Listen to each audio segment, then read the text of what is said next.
Olá, alunos do Colégio Militar do sexto ano, eu sou o Sargento Prado, estou aqui para apresentar a vocês a revisão para AP2. Vamos seguir esse conteúdo programático, nota de aula 1 sobre poemas, nota de aula 2, figuras de linguagem. Aí eu peço para que vocês acompanhem durante minha videoaula as páginas de 66 a 70 do livro de 2018 do livro didático, e 84 e 87 do livro 2023, para quem tem um livro novo. Depois seguiremos com a nota de aula 3, prosa poética e poema. Nota de aula 4, sobre música, né? Usamos umas 3 aulas durante aí a semana, somente tratando sobre música. E por fim, pronomes, que está na página 221 do livro 2018 e 252 do livro 2023 do livro didático. Da gramática está no capítulo 13 e 14.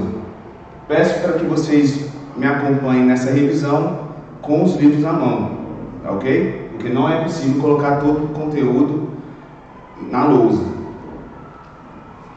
Iniciando, nota de aula 1, poemas. Poemas basicamente é estruturado em versos e estrofes, tá?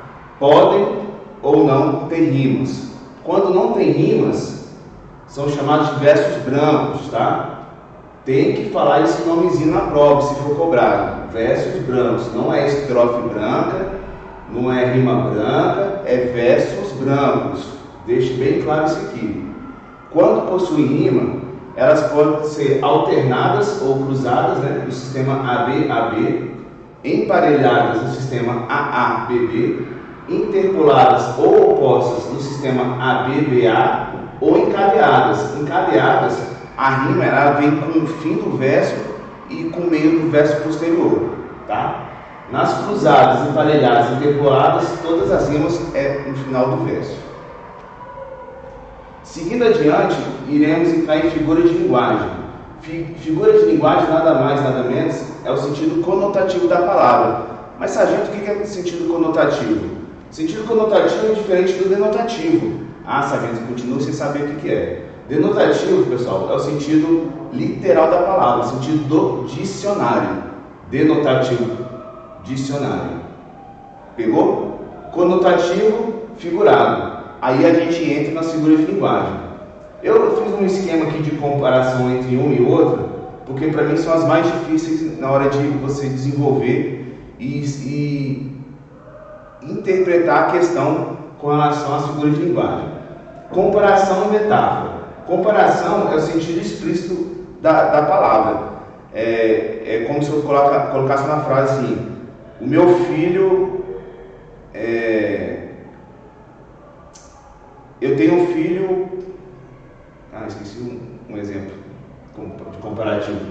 Para metáfora, primeiro. Minha mãe é uma fera. Eu estou fazendo uma comparação implícita. Comparação, eu uso palavras como, tão qual, que e etc. Eu só esqueci um exemplo para comparação. O pensamento é como diamante bruto. Aí vem a expressão como, tá? Assonância e aliteração. Repetição de vogais para assonância e repetição de consoante para aliteração. Como funciona isso? Vai ter um verso ou simplesmente uma frase que vai ter uma repetição de vogais. Se tiver essa repetição de vogais, é assonância. Se tiver repetição de consoantes, é aliteração. Para esse exemplo, eu tenho um aqui fácil. Só um minuto. Aliteração, né? Repetição de consoantes. Minha mãe me mandou fazer o meu melhor. A repetição da letra M. Minha mãe me mandou fazer o meu melhor. Isso é a literação, repetição da consoante letra M, tá? E para assonância, repetição de vogais. No caso do exemplo, tem por onde andam o amor e a dor do trovador. É repetição da letra O. Por onde andam o amor e a dor do trovador. Antítese. Daqui em diante vai ficar mais fácil. Antítese. Contradição de ideias ou palavras. O bem e o mal caminham de mãos dadas, tá? Contradição, bem e mal. E por aí vai. Prosopopeia ou personificação é a característica de ação para não ser inanimado ou inexistente, tá? Irracional. O lobo conversou com a Chapeuzinho Vermelho. A lua tocou meu coração. O sol esquentou a minha alma. O sol, ele realmente esquenta, né? Só que a minha alma, estamos falando de aliteração, no sentido figurado, tá? O lobo conversou. O lobo conversa? Ele não conversa. Se fosse o contrário, a Chapeuzinho Vermelho conversou com o lobo. Não é prosopopeia nem personificação, porque a Chapeuzinho normalmente ela conversa, né? A figura do Chapeuzinho Vermelho. Agora, quando é um lobo, é um ser inanimado, é um animal irracional, quando ele tem a ação que ele não tem normalmente, propriamente dita, é prosopopeia e personificação.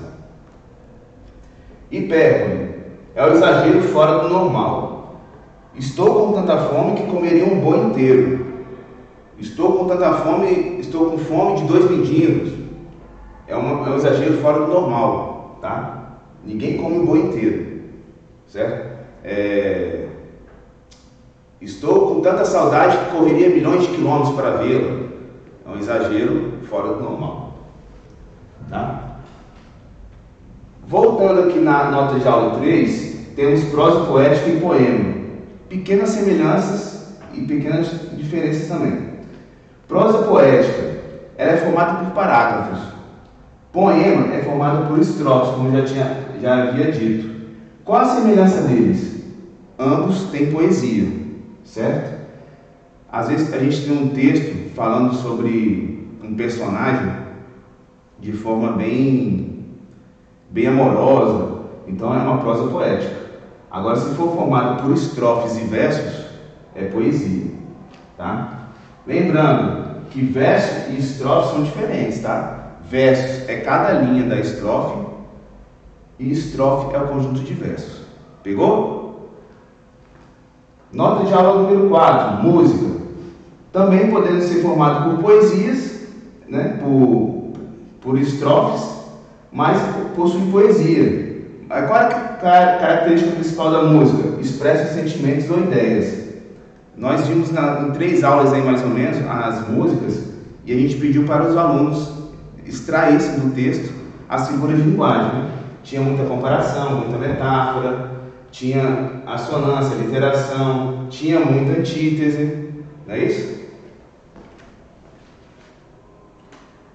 E temos a catacrese, né? Que quase estava deixando escapar. Catacrese também, o uso inadequado da palavra no cotidiano, né? A gente hoje em dia fala batata da terra, ao invés de panturrilha, dente de alho, embarcar no avião. Quem embarca em navio, mas todo mundo fala hoje em dia embarcar no avião, embarcar no trem e por aí vai.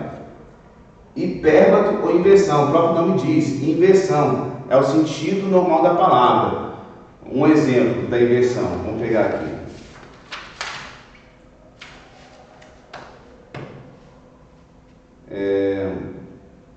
As manifestações culturais brasileiras são muito valorizadas no exterior. Nesse caso, a gente tem o sentido normal, né? Sujeito, verbo e predicado. Quando acontece a inversão, ela inverte. Em vez de ser as manifestações culturais brasileiras são muito valorizadas no exterior, ela fica dessa forma. Muito valorizadas são as manifestações culturais brasileiras no exterior. O porquê acontece essa inversão? Para dar ênfase ao assunto dito, certo? No caso aqui, ele está dando ênfase ao que é muito valorizado, tá certo? Na nota de aula número 2, e a gente tem mais exemplos que fica mais claro isso aí. E onomatopeia também, é fácil, imita som de animais, som de instrumentos, plá, plá, plá, plá, plá, uau, uau, uau, uau, é tudo onomatopeia, certo? Pronomes.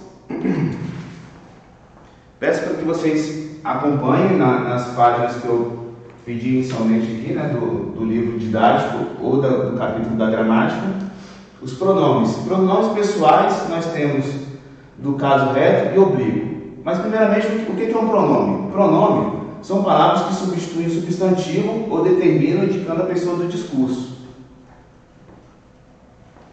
Os pronomes pessoais. Nós temos pronomes pessoais do caso reto e oblíquo. Qual a diferença deles? Os pronomes do caso reto têm a função de sujeito, tá? E o oblíquo tem a função de complemento. Aí eu peço para que vocês acompanhem na gramática os pronomes pessoais do caso reto. Nós temos a primeira, segunda e terceira pessoa do singular e a primeira, segunda e terceira pessoa do plural. Aí na sequência vem eu, tu, ele, ela, nós, vós, eles, elas, tá? Esse é fácil, molezinha. Aí os do caso oblíquo, tá? Normalmente a gente usa depois de preposições. Complemento. Me, mim, comigo, te, ti, contigo, o, a, lhe, se, si, consigo, nós, conosco, vós, convosco, os, as, lhe, se, si, consigo. Tá certo? Pronomes de tratamento são usados para dirigir-se formalmente. Hoje em dia a gente quase não usa nenhum pronome de tratamento constante aqui na tabela. Mas se necessário for, alguém for redigir uma carta para um papa, aí vai usar o quê? Vossa Santidade. Se for usar para cardeais, Vossa Eminência. Mas está caindo em desuso. Até 2, 3 anos atrás, usava-se muito Vossa Senhoria para autoridades de alto escalão. Hoje em dia já caiu, tá? Hoje em dia a gente está usando somente senhor e senhora e senhoria, né? Um exemplo que tem ali, Vossa Majestade poderia atender o meu pedido? Né? Estou fazendo um pedido para quem? Para um rei. Pronomes demonstrativos são usados para apontar pessoas, objetos e lugares. Pega aquela cadeira que está ali, né? Aquela e ali.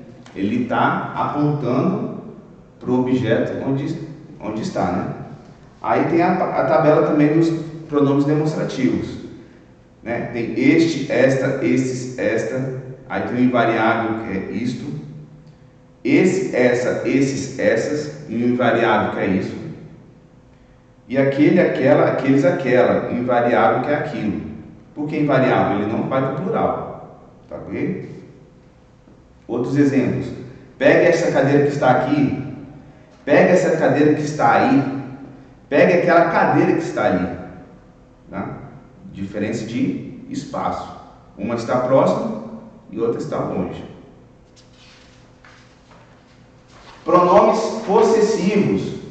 Eu nem quis dizer para que são usados. O próprio nome já diz. Posse. Possessivos. A minha casa ficou toda inundada. A minha casa. Posse. Minha casa. Temos também os pronomes possessivos. Tá? Primeira pessoa do singular, meu, minha, meus, minhas. Segunda pessoa do singular, teu, tua, teus, tuas. Terceira pessoa do singular, seu, sua, seus, suas. E primeira pessoa do plural, nosso, nossa, nossos, nossas. Segunda pessoa do plural, vosso, vossa, vossos, vossas. E terceira pessoa do plural, seu, sua, seus, suas. Outro exemplo também aqui, Leocádia vivia a sua vida sem se intrometer na dos outros. Né? A Leocádia vivia a vida de quem? A dela. Então, a sua vida. Tá certo? Pronomes relativos. Podem pular, tá? Não é conteúdo do 6º ano, vocês provavelmente só irão ver no 8º/9º ano. Indefinidos. Fazem referência a algo de forma imprecisa. Mas o que é de forma imprecisa? Quando eu falar os exemplos para vocês, vocês vão entender. Os variáveis, algum, nenhum, todo. Invariáveis, algo, alguém, nada, muito, pouco, certo, diverso, vários e por aí vai. Nos exemplos a seguir, vocês vão ver a imprecisão nos pronomes. Se disser algo sobre isso, vai se arrepender. A palavra algo é impreciso. Você não sabe dizer o que está querendo ser dito. Ninguém pode afirmar que a história aconteceu dessa maneira. Alguém sabe quem é a pessoa que vai afirmar? Então está dizendo que ninguém pode afirmar. É impreciso. Quem fez isso sabia que não ficaria impune. Alguém sabe quem fez? Então é impreciso. O pronome quem. Entendi o que ele disse. Ele entendeu o que ele disse. Você sabe qual é o assunto? Não tem como saber. Nenhuma cidade conseguiu o prêmio. Você sabe me dizer qual é a cidade que estava concorrendo? Não sabe, né? Por isso que a palavra nenhuma dá sentido de imprecisão. E por fim, temos os pronomes interrogativos. Mas professor, interrogativo é que tem aquele pauzinho com pontinho embaixo? Não. Interrogativo são perguntas, tá? Que interroga. Quanto custa aquela calça? Tá? Quais são as estações do ano? Que medida você vai tomar para resolver o problema? Tá? Elas são caracterizadas por serem interrogativas. Tá bom? Aqui a gente vai encerrando a revisão da AP2, lembrando que a nota de aula 1 do primeiro trimestre ainda está vigente, tá? Cuidado com parágrafo, letra maiúscula no início de frase, pontuação final, acentuação, tá certo? Um abraço a todos, estudem principalmente figuras de linguagem, tá? Quem tiver problemas de entender cada figura de linguagem, tem muito assunto na internet também, que dão exemplos melhores também, tá? E pronomes. Pronomes a gente vai ver ao decorrer da semana, tá? E com certeza vocês não terão muitos problemas com pronomes, tá bom? Fique com Deus e bons estudos.